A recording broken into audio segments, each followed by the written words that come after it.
జింబాబ్వేను 72 పరుగుల తేడాతో ఓడించిన భారత్ సెమీఫైనల్ ఆశలను సజీవంగా ఉంచుకుంది.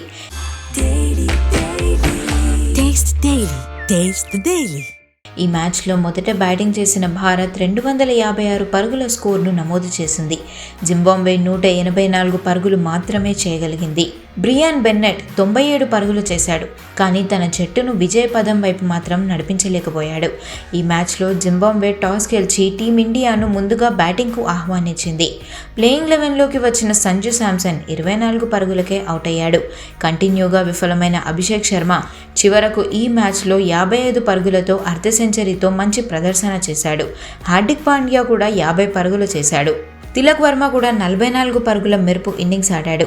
దాంతో భారత్ 2026 టీ20 ప్రపంచ కప్లో అత్యధిక స్కోర్, టీ20 ప్రపంచ కప్ హిస్టరీలో రెండవ అత్యధిక స్కోర్ను నమోదు చేసింది. జింబాబ్వే ఇప్పుడు ప్రపంచ కప్ నుంచి నిష్క్రమించింది. బౌలింగ్ విభాగంలో హర్షదీప్ సింగ్ 3 వికెట్లు తీసుకున్నాడు. వరుణ్ చక్రవర్తి, శివం దుబే, అక్షర్ పటేల్ తలా ఒక వికెట్ తీశారు.